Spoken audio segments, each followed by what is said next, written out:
Hello everyone, welcome back to Tales and Thrills, your ultimate horror hub where blood, mystery, and mayhem are always on the shelves. Today we are slicing deep into one of the most underrated slasher gems of the late 80s, Intruder, 1989. A film that's part workplace thriller, part blood-soaked massacre, and all-around cult horror gold. It's time for the kill count. The story begins on a quiet night at the Walnut Lake Market, a small-town grocery store where the fluorescent lights hum and the aisles are just a little too still. The employees are wrapping up their shift when the mood changes. Someone from the outside, or maybe inside, is watching. The film starts with our main character, Jennifer, a checkout girl trying to move on from her abusive ex-boyfriend, Craig. But Craig has other plans, and he storms into the store shouting, angry, threatening, instantly setting the tone for chaos. As the staff tries to calm things down, a fight breaks out, and the cops are called. They manage to throw Craig out, and everyone breathes a sigh of relief. But that's when the real terror begins. Because someone, maybe Craig, maybe someone else, doesn't plan on letting this be an ordinary night shift. The store is closing, the doors are locked, and death is about to clock in for work. The group of employees, including Bill the manager, Linda, Danny, Randy, and a few others, start cleaning up, stocking shelves, and joking around, unaware that one of them will soon be in pieces, literally. The tension is subtle at first. The camera lingers on the aisles, the dripping pipes, the creaky carts. Sam Raimi's influence as producer and actor is felt everywhere, especially in those eerie Dutch angles and crazy POV shots. Then, it begins. One by one, the employees start to disappear. The first death hits fast. A worker gets grabbed and pulled into the shadows, and what follows is one of the most brutal, creative, and surprisingly well-shot gore sequences in late 80s slasher cinema. A head meets a meat slicer, a face meets a hydraulic press, and limbs become grocery leftovers. This isn't just murder. It's a supermarket symphony of carnage. The kills are practical, visceral, and done with wild creativity. Scott Spiegel, the director, was part of Sam Raimi's early circle. You can see that Evil Dead DNA all over this film. The camera spins through shelves, peers through bottles, even slides along a broom handle as if the tools themselves are watching the carnage unfold. And that's what gives Intruder its edge. It's not just gory, it's stylish, twisted, and almost gleeful in its violence. But who's behind the murders? For most of the movie, everyone suspects Craig, the ex-boyfriend. After all, he's unhinged, he's angry, and he's got a motive. But Intruder throws a clever twist. The real killer isn't Craig. It's Bill, the manager. The same man who seemed calm, professional, and sympathetic becomes a deranged killer when he learns that the store is being sold and everyone is losing their jobs. In his mind, if he can't keep the store, no one can. Bill's descent into madness is equal parts creepy and darkly comedic. He stalks his employees through the aisles like a hunter in his territory. His murders are theatrical, exaggerated, and disturbingly personal. The way he toys with his victims, muttering about inventory and cleanup, turns every death into a grim workplace pun. It's a twisted corporate horror satire.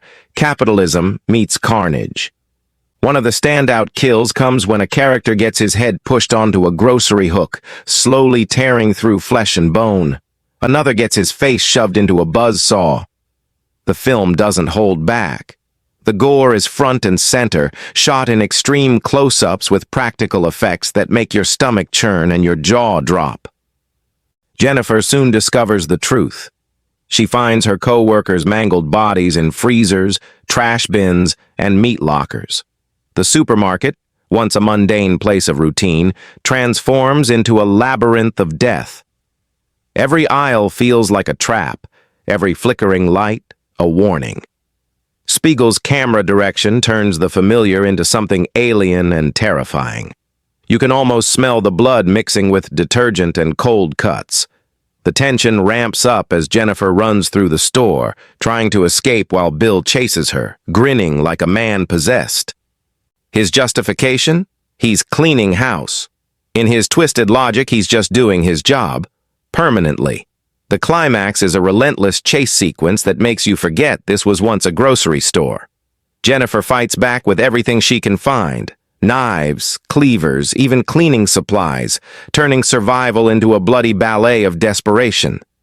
The lighting becomes more chaotic, deep reds, harsh shadows, giving the final act a surreal nightmare feel. By the time Jennifer manages to subdue Bill, she's covered in blood, bruised and traumatized beyond repair. But the nightmare doesn't end there. The police finally arrive, and in a cruel twist of fate, they see Jennifer holding the weapon and the bodies scattered around her. Bill, still barely alive, whispers something that makes her look like the killer. The cops arrest her, leaving her screaming as Bill smiles in the back, knowing he's framed her perfectly. It's one of those endings that punch you in the gut. The innocent punished, the evil smirking in the dark. Intruder might not have had a huge theatrical release, but among horror fans it's become a cult favorite. It's a film that perfectly captures the spirit of 80s slashers, while pushing boundaries with innovative camera work and outrageously creative kills. Unlike many slashers of the time that focused solely on teenage tropes, Intruder gives us working-class victims, trapped by circumstance and hunted in their own workplace. There's something grimly relatable about that, the horror of everyday life turned literal. One of the reasons Intruder stands out is its tone. It balances absurd humor with genuine horror. There's a sense that everyone involved was having fun, and that makes the bloodshed even more shocking. You can laugh at a joke one moment, then flinch in disgust the next. That tonal whiplash is what makes 80s horror so iconic, and this film embodies it perfectly. Performance-wise, Elizabeth Cox delivers a strong, grounded final girl performance as Jennifer. She's not a superhero, she's scared, she's tired, but she fights because she has no choice. Dan Hicks, as Bill, gives one of the most memorable killer performances of the decade, part Norman Bates, part overworked employee finally snapping. His mix of politeness and insanity makes him both terrifying and weirdly charming.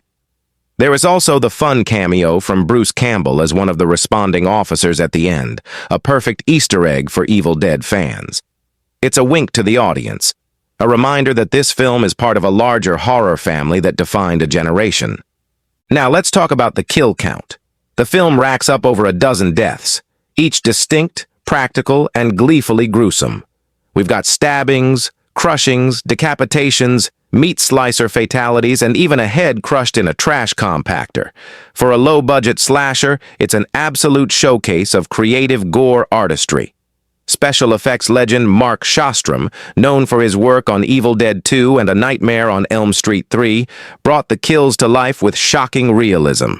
The effects aren't just shocking, they're beautifully executed. You can feel the craftsmanship behind every blade, every spray of blood. The soundtrack complements the chaos perfectly, a mix of eerie synth tones and sudden sharp stingers that make your heart jump. The sound of the grocery store, cash registers, carts, buzzing lights, becomes part of the horror itself. Every familiar sound turns sinister. By the time the credits roll, you're left both horrified and weirdly amused. Intruder is a movie that knows exactly what it is, a bloody, funny, and wildly entertaining slasher that doesn't waste a single minute. It takes place almost entirely in one location, yet never feels repetitive or dull. Every aisle hides something new, every corner another grisly surprise. It's a reminder that horror doesn't always need a haunted house or a masked killer in the woods. Sometimes the scariest thing is realizing that your workplace can turn into a slaughterhouse when the lights go out. So, what makes Intruder, 1989, worth remembering? It's the sheer love of the genre. You can feel the fingerprints of Raimi, Spiegel, and their crew all over it. Young filmmakers experimenting, innovating, and having fun with horror. It's that DIY spirit that gave us classics. And Intruder deserves a place among them. If you've never seen it, do yourself a favor and check it out. Watch it in the dark, maybe with a late-night snack, but don't go near the deli counter. You'll never look at a grocery store the same way again. And that's the kill count for Intruder, 1989, a hidden gem of supermarket slaughter and 80s madness. If you enjoyed this breakdown, hit that like button, subscribe to Tales and Thrills, and ring the bell so you never miss another blood-soaked analysis. Because remember, in the world of horror, even a closing shift can be your final one.